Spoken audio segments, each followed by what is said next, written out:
Assalamualaikum warahmatullahi wabarakatuh.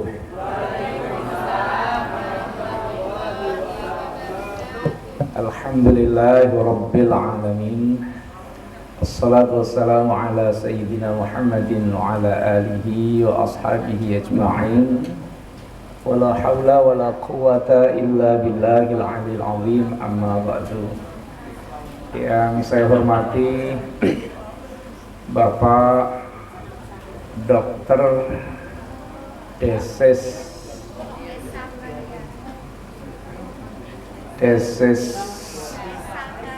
Sakarya, ya wis pokoknya ngono, selaku Direktur Rumah Sakit Al-Karomah. Mohon maaf Pak Dokter karena mungkin namanya panjang jadi belum sempat menghafal. Bapak Ibu sekalian, keluarga besar Rumah Sakit Al-Karomah yang saya hormati, bersyukur kehadirat Allah, siang ini kita bisa berkumpul. Saya dengar tadi karyawan pegawai di Rumah Sakit Al-Karomah, kata Pak Dokter, kebanyakan perempuan. Betul ya? Iya. Iya. 70% perempuan. Saya memang lagi berpikir ibu-ibu, fenomena sekarang itu di mana-mana dalam hal apapun kebanyakan perempuan. Di pasar yang banyak perempuan, di masjid yang sholat jamaah kebanyakan perempuan. Pengajian rutin, pengajian umum itu biasanya yang banyak perempuan. Sampai besok di neraka itu yang banyak. Loh, kata Nabi perempuan kok. Tapi insya Allah perempuan sana-sanalah ya. Kalau perempuan Al-Karomah insya Allah ahli surga semua. Iyalah, daripada saya dikeroyok. Ya, artinya fenomenanya kebanyakan perempuan. Tapi memang karena ini menunjukkan bahwa peran perempuan itu sekarang semakin berkembang dan luar biasa. Semoga menjadi perempuan-perempuan yang sholihah. Amin ya rabbal alamin. Bapak Ibu sekalian yang saya hormati, ini pengajiannya temanya tentang spiritualitas manusia. Saya itu biasanya kalau pengajian ceramah itu lebih suka lepas tanpa PowerPoint seperti ini. Karena biasanya PowerPoint ini tujuannya agar menarik. Pakai laptop itu tujuannya agar agar menarik. Nah, saya ini merasa laptop saya itu masih kalah menariknya dengan sayanya. Ini alasan Pak Duni tidak mau bikin PowerPoint. Tapi karena diminta ya dengan terpaksa kita sampaikan apa adanya. Itu tadi bercanda saja ya. Untuk berbicara tentang spiritualitas manusia atau proses perjalanan manusia ini, saya lebih suka, kenapa tadi saya suruh maju? Karena saya lebih suka kita itu berdialog ya. Jadi tidak monolog saya ngomong terus, tapi ada interaksi antara pemateri dengan jamaah ini. Jadi kalau seperti tadi kan saya lihat kasihan Pak Dokter ngomong-ngomong aja sendiri, yang main HP aja sendiri. Enggak. Ya betul kan, yang jawab terasa.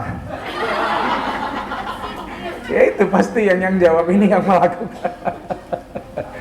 Ya jadi nggak enak banget saya lihat, maka saya coba untuk tarik ke depan agar kita lebih nyambung, lebih komunikatif. Oke Bapak Ibu sekalian, sekarang saya tidak akan memulai dari depan, karena nanti kalau slide demi slide kita sampaikan nanti seperti kuliah ya. Jadi saya coba ini saya sampaikan dari yang paling akhir dulu. Coba dari yang paling akhir ya. Apalagi ini ada Arabnya gundul lagi. Ibu-ibu bisa nggak baca Arab gundul? Kalau gandeng Arab gundul bisa? Ya tergantung Arab gundulnya mau nggak digandeng. Kalau mau ya bisa, ayo mas. Iya. Ini kok ketawanya terlambat sampean. Oke, mana tadi ini yang paling akhir? Nah ini ada di dalam surat Shad ya, ayat 71. Tapi ini apa namanya, hanya potongannya saja. Bisa kalau kita baca secara runtut dari awalnya, idz qala rabbuka lil malaikati inni khaliqum basyaram min tin fa idza sawaituhu wa nafakhtu fihi min ruhi faqa'u lahu sajidin.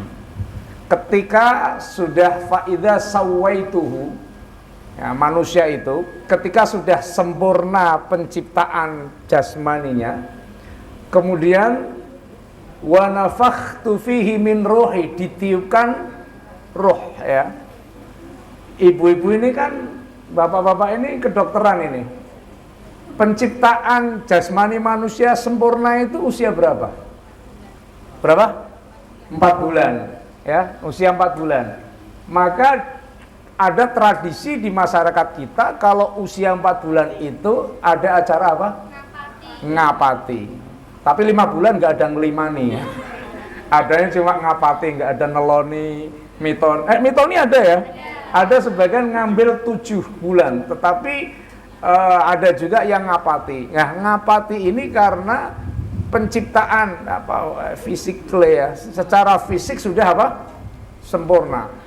Kalau masih 1 bulan kan tetangganya masih tanya, nanti malam bikin apa nih? Kuping. Besok ketemu lagi bikin apa nih? Kaki, gitu. Tapi kalau sudah 4 bulan itu sudah sempurna. Kemudian kalau sudah sempurna itu ditiupkan apa? Ayo coba dijawab, ditiupkan apa? Ruh. Pertanyaan saya adalah, kalau sebelum 4 bulan ada ruhnya enggak? Hah? Enggak ada? Belum? Oke. Kalau tidak ada ruh itu orang bisa hidup enggak? Kalau nggak bisa hidup, bisa nggak berkembang menjadi 3 bulan, 4 bulan, 5 bulan, dan seterusnya? Terus siapa yang salah ini? Nah, ini rumah sakit loh, ya, yang jawab. Kalau ada janin, tidak ada ruhnya, bisa hidup apa enggak? Tidak. Kalau tidak bisa berkembang jadi 4 bulan, jadi sempurna, jadi 7 bulan apa enggak? Awalnya dari ibu. Hah? Awalnya dari ibu. Awalnya dari? Sampai 4 bulan. Sampai 4 bulan dari ibu. Ada ruhnya enggak, pertanyaan saya? Dari ibu. Ayo, ibunya, janinnya ada enggak? Janinnya sebelum 4 bulan punya ruh enggak? Loh. Wong ditanya purah lo enggak, jawab punya detak jantung. Detak jantung, kuping jantung, mata jantung enggak saya tanyakan. Coba saya ajak berpikir Pak Dokter, karena ini di rumah sakit. Jadi jangan-jangan ada persepsi yang keliru, yang salah kaprah ini. Ayo, pertanyaan saya, kalau janin, ada orang hamil umur 1 bulan, lalu itu kira-kira sperma itu ada ruhnya apa enggak, kok bisa jadi janin? Ada enggak? Ada, berarti kan itu hidup. Berarti hidup, berarti ada. Lah kalau gitu kata Al-Quran ini baru ditiupkan secara sempurna, bener apa enggak Quran ini? Lah terus tadi yang 1 bulan 2 bulan,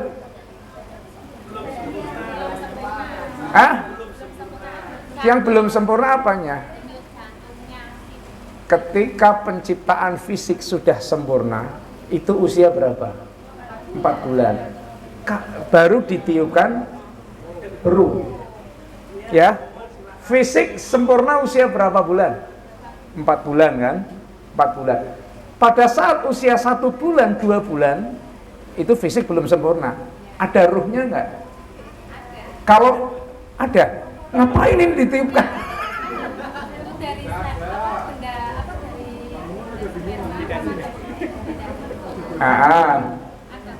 Enggak, jawab singkat saja. Ada ruhnya apa enggak? Kalau enggak ada ruhnya, hidup apa mati? Hidupnya pakai apa? dari ibunya. Bingung Pak Dokter, ya? Bingung enggak? Enggak, sekarang menurut kita diskusi. Makanya saya tadi sejak awal bilang, saya enggak usah ceramah. Saya ajak berpikir saja. Kalau ceramah itu kelasnya mubalek. Kalau profesor itu harus ngajak berpikir.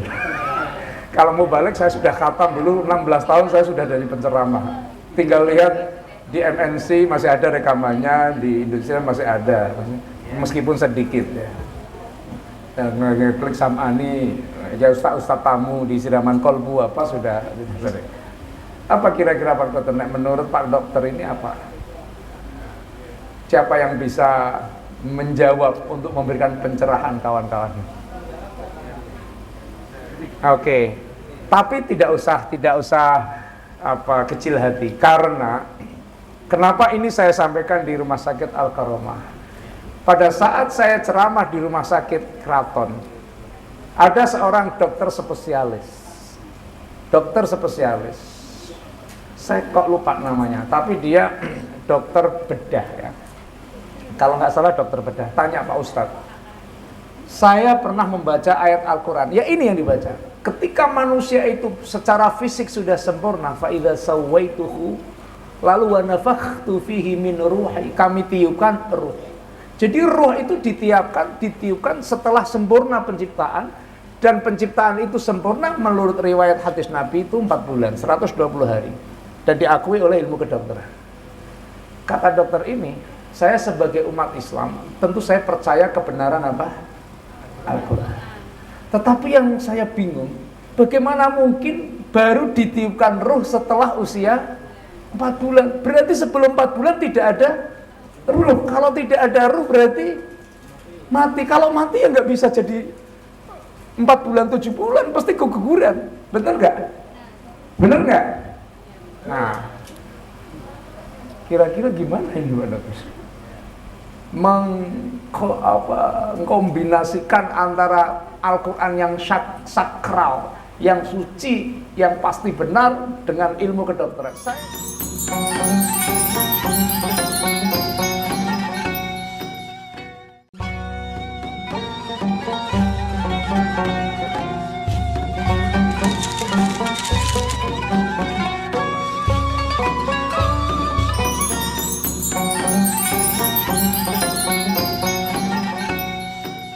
Ya, 4 bulan. Berarti sebelum 4 bulan tidak ada ruh. Kalau tidak ada ruh berarti mati. Kalau mati ya nggak bisa jadi 4 bulan, 7 bulan, pasti keguguran. Benar nggak?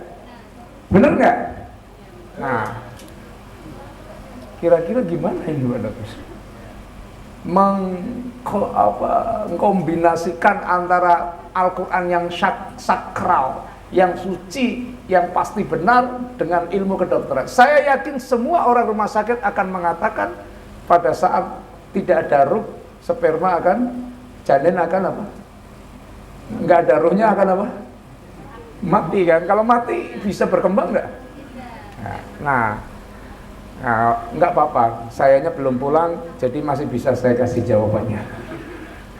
Jadi begini Pak Dokter. Pernyataan Al-Quran bahwa baru ditiupkan ruh pada usia 4 bulan itu benar. Oke. Pernyataan ilmu kedokteran ya, kalau janin itu sudah hidup dari sperma. Sperma itu hidup apa enggak? Hidup kan? Hidup. Sudah hidup, itu juga benar. Yang salah adalah kita selama ini salah memahami makna ruh. Jadi ruh selama ini oleh masyarakat kita dianggap sebagai sumber kehidupan, sebagai energi kehidupan. Kalau tidak ada ruhnya, ruhnya hilang, manusia apa? Mati. Kalau tidak ada ruh, mati. Sehingga ruh ini dianggap, kalau gitu sebelum 4 bulan mati. Kalau mati bagaimana bisa menjadi bayi? Nah, jadi ruh itu di dalam bahasa kampung itu ada istilah nyowo. Nyowo, tahu nyowo? Apa? Bahasa Indonesia apa? Nyawa. Ada lagi istilah garwo. Garwo sigare. Nah, kata orang, salah satu ahli tafsir Jawa mengatakan suami istri itu disebut garwo sebab sigare nyowo. Tapi ada yang protes, bukan, garwo itu bukan sigare nyowo. Suami istri disebut garwo karena sing siji sigar, sing siji dawa. Kata orang lain. Tapi saya tidak paham apa itu maksudnya. Ini pasti tertawanya terlambat. Ya, jadi Yang menyebabkan manusia hidup itu bukan ruh, tetapi apa? Nyawa. Nyawa itu energi kehidupan. Kalau ruh itu energi kesadaran. Jadi dari sperma sampai usia 1 bulan, 2 bulan itu sudah ada nyawanya. Maka hidup berkembang. Kalau mati ya keguguran. Dia terus berkembang. Nah, pada saat sudah sempurna penciptaan secara fisik, 4 bulan itu, lalu kemudian ditiupkan ruh, energi kesadaran, yang nantinya dengan ruh ini manusia harus mempertanggungjawabkan seluruh amal perbuatannya. Dan inilah yang membedakan antara manusia dengan binatang. Kalau begitu, manusia punya ruh dan punya nyawa. Binatang punya ruh, punya nyawa tetapi tidak punya ruh. Makanya binatang mau berbuat apapun tidak perlu pertanggungjawaban. Pagi-pagi di kampung saya kadang-kadang ayam jago memperkosa ibunya. Dosa enggak? Pernah lihat enggak? Pengen enggak? Kok ketawa? Iya, ada ayam jago memperkosa ibunya, tidak dosa. Karena ayam. Iya, makanya kalau mas-mas ini pingin memperkosa tetangganya tidak dosa, ya jadilah ayam. Jangan jadi mie ayam dimakan orang. Ya, ini karena binatang tidak punya apa? Tidak punya apa? Ruh. Yang ditiupkan ruh adalah manusia. Paham satu ini? Saya yakin pasti Pak Dokter pun belum pernah dengar keterangan ini. Iya kan? Karena saya tadi ingat jenengan bilang, saya ini senang nulis yang jarang diceramahkan. Ya, saya juga ikuti sudah. Oke, nah berarti inilah usia 4 bulan kita di dalam kandungan, kita ditiupkan ruh. Dengan ruh inilah amal perbuatan kita sehari-hari dicatat dan dipertanggungjawabkan. Bapak Ibu sekalian, perlu saya informasikan, ini tidak lama saya ceramah karena jam 3 sudah harus meluncur ke kampus Panjang, ada tamu dari UIN Walisongo Semarang. Saya lanjutkan lagi yang kira-kira jarang disampaikan orang ya. Ruh manusia ini akan lepas dari kita dalam 2 hal. Allahu yatawaffal anfusa hina mautiha wallati lam tamut fi manamiha. Ruh kita ini akan lepas dari diri manusia, dari diri kita dalam 2 hal. 1, hina mautiha, pada saat hari kematiannya. Yang kedua, wallati lam tamut fi manamiha, atau belum mati tetapi pada saat tidur. Bapak-bapak, ibu-ibu, perlu diketahui pada saat tidur itu ruhnya apa? Ruhnya apa? Lepas keluar. Makanya dulu ibu-ibu kita, orang tua kita agak nyambung dikit tapi keliru. Ngerti tapi keliru, keliru tapi ngerti. Pernah enggak dengar orang tua kita dulu kalau lagi tidur, Pak Deses, jangan dicoret-coret mukanya, nanti ruhnya pangling. Iya, ruhnya pangling katanya. Iya, nggak bisa balik lagi kan? Itu orang tua kita maknanya ngerti, kalau lagi tidur ruhnya keluar. Salahnya di mana? Panglingnya itu. Ruh mah nggak bakalan pangling. Iya toh? Namanya siapa? Nala. Nggak mungkin ruhnya Nala pangling lalu masuk ke saya. Salah alamat. Kalau yang salah alamat itu namanya Ayu Ting Ting. Lagunya alamat palsu. Nggak mungkin ruh, jangankan cuma dicoret-coret, dibungkus pakai karung juga nggak bakalan bingung dia. Tetap aja bakal apa? Balik. Nah, jadi pada saat kita tidur, makanya orang tidur itu hukumnya sama dengan orang mati. Dia tidak punya kewajiban apapun, melakukan apapun ketika sedang tidur tidak berdosa. Jadi kalau ada orang lagi tidur memerkosa tetangganya, dosa enggak? Nggak dosa. Tapi betul-betul tidur, jangan pura-pura tidur.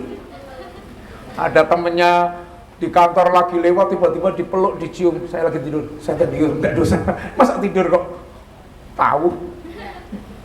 Jadi orang lagi tidur itu berbuat apapun tidak kena apa? Dosa. Karena apa? Kenapa? Ruhnya lagi diangkat. Lihat dalam masalah fikih, Pak. Rufi al-qalam. Jadi orang itu a'dzarus shalah, orang yang meninggalkan sholat tidak dosa itu dua hal. Satu, an-naum, dua, an-nisyan. Satu tidur, yang kedua lupa. Mas-mas ini kalau tidur lalu jam 5 pagi tidak dengar apapun, bangun-bangun sudah siang tidak sholat subuh, dosa apa enggak? Dosa apa enggak? Saya jawab enggak, ini pasti kesiangan terus. Jadi kalau Anda tidur tidak dengar subuh, kesiangan, itu tidak dosa. Yang bikin dosa itu sudah dengar azan, sudah ngelilir, ngeruwel lagi. Ada enggak yang seperti itu? Orangnya datang, difoto. Jadi ini masalahnya, kalau betul-betul nggak dengar, nggak apa-apa. Orang tidur itu tidak terkena hukum. Anda tidur berdua, yang satu mulet, ceplok ngantem sebelahnya sampai berdarah, nggak bisa dituntut ke pengadilan, nggak dosa itu. Kalau memang benar-benar apa? Tidur. Jadi orang tidur itu berbuat apapun tidak dosa, tidak berbuat apapun tidak dosa. Karena apa? Ruhnya diangkat. Yang menyebabkan manusia dimintai pertanggungjawaban atas perbuatannya karena manusia punya ruh. Ya, wong Jawa bilang roh, bahasa Arabnya apa? Ruh. Wa nafakhtu fihi min ruhi. Paham sampai di sini? Paham sampai di sini? Oke. Jadi ruh akan diangkat pada saat apa? Tidur. Maka yang kedua pada saat mati. Fayumsikul lati qadha 'alaihal mauta wa yursilul ukhra ila ajalin musamma. Maka yang masih tidur itu nanti ruhnya dilepaskan kembali, ya, balik lagi ke orangnya. Tapi yang sudah mati, ruhnya ditahan oleh Allah sampai kapan? Ya sampai nanti. Yang itu kembali lagi. Maka bedanya mati dengan tidur ini kan tipis. Kalau ditanya apa yang disebut mati? Apa yang disebut mati? Mati itu ya tidak hidup lah. Nah kalau tidur, mati itu apa? Ya mati tidur yang tidak bangun lagi. Kalau tidak bangun lagi berarti apa? Mati. Sudah. Saya tanya sekarang, ibu-ibu, bapak-bapak, pernah mati apa belum? Jadi kita main tebak-tebakan aja pengajiannya, biar kita jalan letaknya. Pernah mati nggak? Pernah. Siapa yang pernah mati? Coba angkat tangan.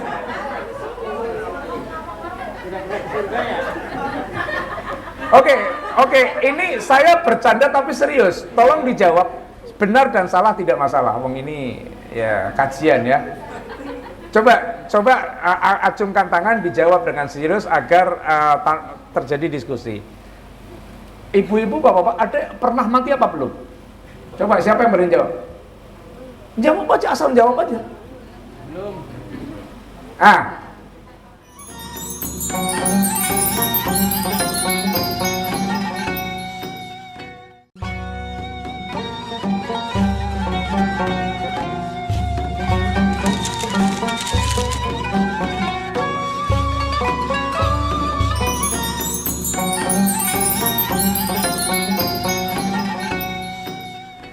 Jadi ini masalahnya, kalau betul-betul nggak dengar, nggak apa-apa. Orang tidur itu tidak terkena hukum.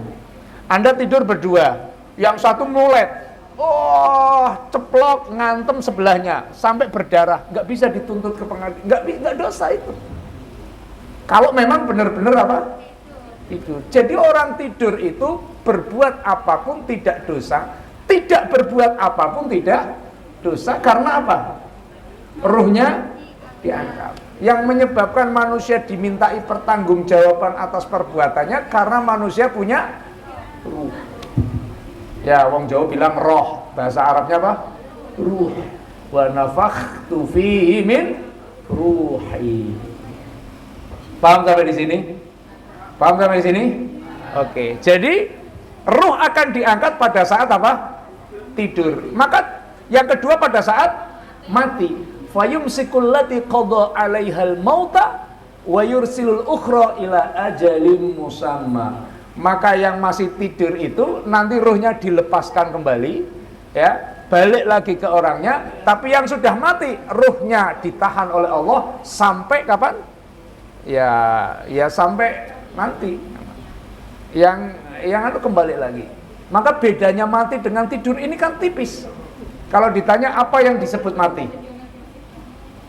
Apa yang disebut mati? Mati itu ya tidak hidup. Lah kalau tidur, mati itu apa? Ya mati tidur yang tidak bangun lagi. Kalau tidak bangun lagi berarti apa? Mati. Sudah. Saya tanya sekarang, ibu-ibu, bapak-bapak, pernah mati apa belum? Jadi kita main tebak-tebakan aja pengajiannya, biar kita jalan otaknya. Pernah mati nggak? Pernah. Siapa yang pernah mati? Coba angkat tangan.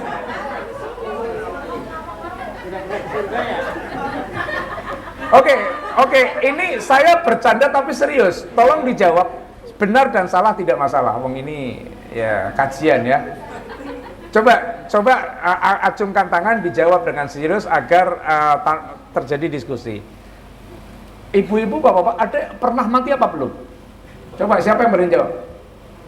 Jawab aja, asal jawab aja. Belum. Kalau begitu saya tanya, kamu namanya siapa? Disoteng mas, ini mas, disoteng. Itu disoteng, jangan merem-merem disoteng. Pernah mati apa belum? Belum. Oke, belum pernah. Ada yang jawaban lain? Oke. Saya cukup satu aja dulu. Saya akan terangkan di dalam Al-Qur'an. Ada ayat begini.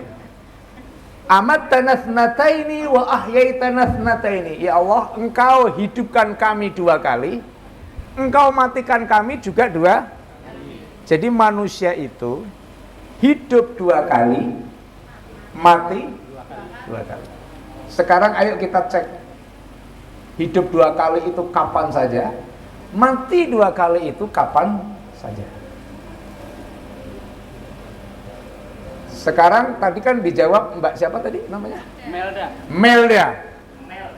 Melda mengaku belum pernah mati. Sekarang pertanyaan berikutnya, sudah pernah hidup belum? Ya, berarti sudah pernah belum? Oke. Pertanyaan kedua, kamu sekarang hidup, tadi kan hidup 2 kali. Ini hidup yang pertama apa hidup yang kedua? Hidup 2 kali loh ya. Ini yang pertama yang kedua. Yang lain jangan jawab, kalau mau jawab angkat tangan. Kalau cuma jawab nggak berani angkat tangan itu namanya penyejut. Apa namanya? Ayo Mbak Melda. Ini hidup pertama apa kedua? Kedua. Ini hidup kedua. Berarti setelah ini kan kita akan mati nggak? Akan. Ini kan hidup kedua. Pertanyaan saya, hidup pertama kapan? Saat ini. Oke, ini hidup yang pertama. Mati belum pernah? Belum pernah mati? Belum. Iya, jawab aja nggak apa-apa. Belum, oke. Kalau ini hidup pertama belum pernah mati, berarti nanti kita akan mati ya. Kita akan mati semua hidup ini ya. Tinggal kapannya kita nggak tahu. Matinya pasti. Jenengan mati duluan, saya belakangan boleh. Saya mati belakangan, jenengan duluan juga boleh. Yes, pokoknya gitu, saya pegang mic kok. Iya, mati itu kan kadang-kadang sekarang mendadak kan. Itu ada kawan-kawan itu masih sehat, mancing ceritanya sambil rokokan coba. Tiba-tiba rokoknya jatuh, mati. Hah? Rokoknya. Oke, saya lanjutkan. Ini hidup pertama. Berarti nanti ketika mati yang keberapa? Yang pertama. Hidup kedua kapan? Nanti waktu di akhirat, dibangkitkan. Oke, lalu mati yang kedua kapan? Setelah di akhirat. Setelah di akhirat ada kematian? Lalu kapan? Padahal Al-Quran mengatakan hidup 2 kali, mati 2. Nah, berarti belum ketemu jawabannya. Oke? Belum ketemu. Ketemu nggak kira-kira? Belum. Sekarang saya coba nyari model pertanyaan lain. Hidup dengan mati itu duluan mana? Kamu coba jawab, jangan ketawa. Nala. Duluan hidup. Hidup dengan mati duluan. Nah ya berarti sama dengan ya hidup pertama, terus nanti mati pertama, lalu hidup kedua di akhir. Lah mati keduanya kapan? Padahal jelas-jelas hidup itu 2 kali, mati itu. Nah ini masih misteri. Memang kalau ditanya hidup dengan mati duluan mana itu sama sulitnya dengan ditanya ayam sama endok telur duluan mana? Duluan mana? Ayam karo endok dhisik endi? Dhisik telur. Lah telur dari apa? Nah, berarti duluan mana? Ayam. Lah katanya telur dari ayam, berarti duluan ayam. Lah ayam dari apa? Nah, berarti duluan ya mumet kowe. Mupeng. Makanya sekarang hidup dengan mati duluan mana? Kalau tadi duluan hidup, Anda hidup pertama, kita tidak ketemu, Pak.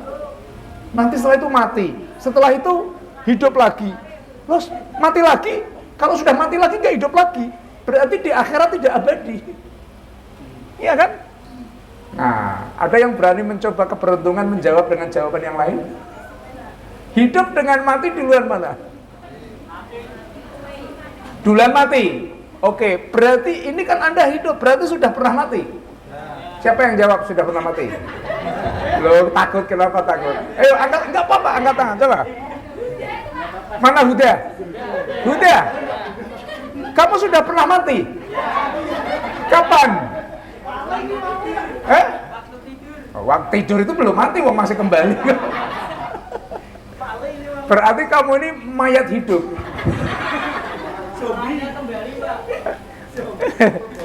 Ya, yang namanya mati itu tidur tidak bangun lagi atau tidak hidup.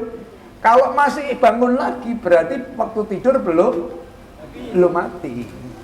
Oke. Sekarang kita otak-atik kata-kata dulu sebelum kita kasih jawabannya secara normatif. Apa yang namanya mati? Salah satu jawabannya mati itu tidak hidup. Orang itu kalau tidak hidup mati. Kalau tidak mati hidup. Hanya 2 kan pilihannya. Nala, sekarang hidup apa mati? Hidup. Kamu hidup mulai kapan? Sejak kapan kamu hidup? 1999. Berarti 1997 kamu hidup enggak? Enggak. Kalau enggak hidup, lah ya saya tanya hidup apa enggak? Kalau enggak hidup berarti mati. Kalau gitu hidup dan mati duluan mana? Duluan mati. Wah ini mah Pak Ustadz namanya otak-atik saja. Bukan otak-atik. Ayatnya memang begitu. Kaifa takfuruna billahi wa kuntum amwata fa ahyakum tsumma yumitukum tsumma yuhyikum tsumma ilaihi turja'un. Bagaimana kamu kufur sama Allah? Wa kuntum, sedangkan kamu sekalian amwata, dulunya itu jadi kita itu mati dulu Pak, sebelum apa? Sebelum hidup. Maka kita sudah pernah mati sekali. Lalu ini hidup sekali. Nanti mati kedua kali. Setelah itu dikubur, nanti akan hidup lagi, dibangkitkan ya pada hari kebangkitan. Setelah itu sudah yang di surga yang surga, yang di neraka yang neraka, tapi tidak ada lagi kematian. Ya. Nah, ini dalil normatifnya, dalil logikanya itu tadi. Maka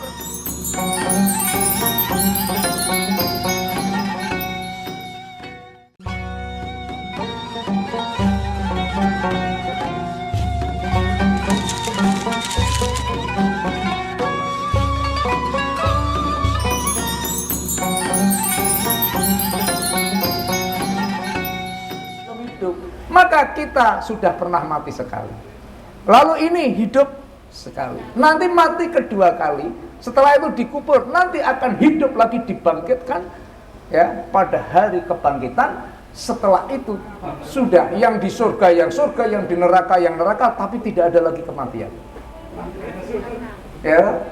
Nah, ini dalil normatifnya, dalil logikanya itu tadi. Maka berarti perjalanan kita ini adalah kehidupan kita yang pertama. Kematian kita yang pertama sudah apa belum? Sudah. Ya? Nah, kita sudah mati, lalu hidup ini nanti dibekali ruh, dan ruh ini nanti yang akan diminta pertanggungjawaban pasca kematian. Kalau nanti fisik ini sudah rusak, Pak, diobati wis nggak iso, diinfus wis ora mlebu, seperti yang biasa Anda hadapi. Ya, ketika sudah parah semua, sudah tidak memungkinkan ditolong, maka manusia akan mati, nyawanya akan mati itu kan nyawanya hilang ya. Punya nyawa nggak kalau sudah mati? Nah, kalau nyawa hilang itu manusia akan ruh hilang nggak? Ruhnya hilang nggak? Ruh tidak hilang, ruh kembali kepada Allah. Makanya kita katakan inna lillahi wa inna ilaihi raji'un. Kita kembali, ruhnya kembali kepada Allah. Ruh tidak hilang. Makanya bapak-bapak, ibu-ibu kita yang sudah lebih dulu mendahului kita, itu ruhnya masih ada. Nyawanya sudah tidak ada, fisiknya sudah rusak sementara ini. Karena fisik rusak, nyawa menjadi hilang, tapi ruh kembali pada Allah, masuk dalam satu alam namanya apa? Alam barzakh. Dan mereka itu belum masuk surga dan belum masuk neraka. Makanya masih ada kesempatan kita yang hidup untuk mendoakan. Sampai kapan di alam barzakh? Sampai hari ila yaumi yub'atsun, sampai hari kiamat. Mulai dari semua kumpul di situ, mulai zaman Nabi Adam sampai Adam Malek, Adam Jordan, Adam siapa saja ngumpul semua di sana. Sampai nanti ruh yang terakhir datang.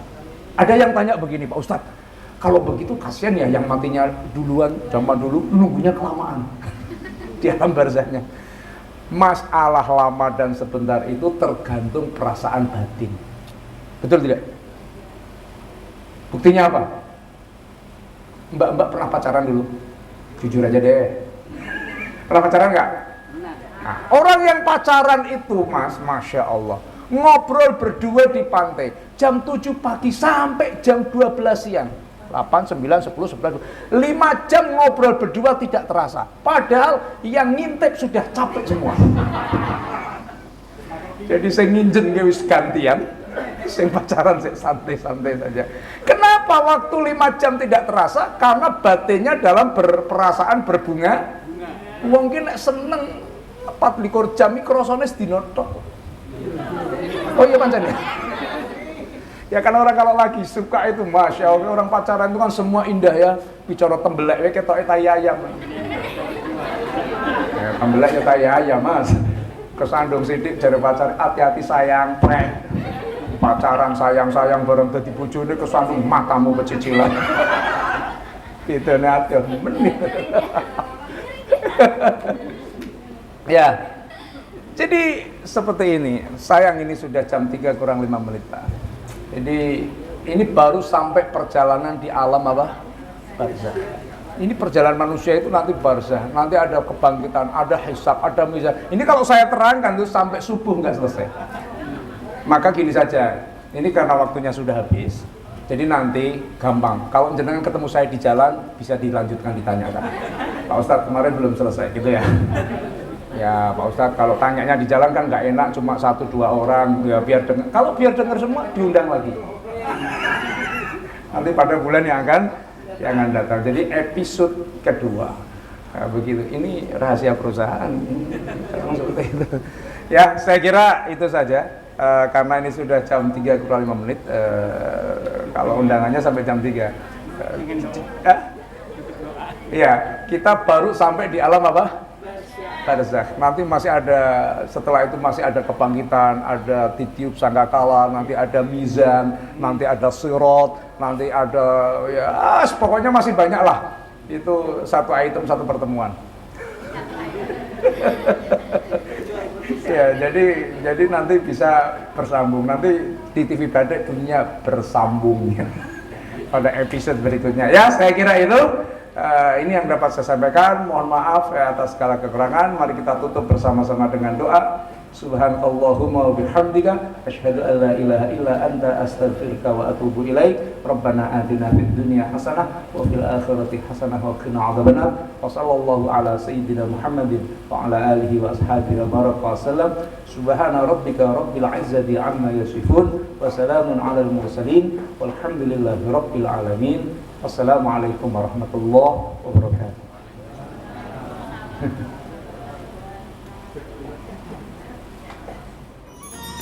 Thank you.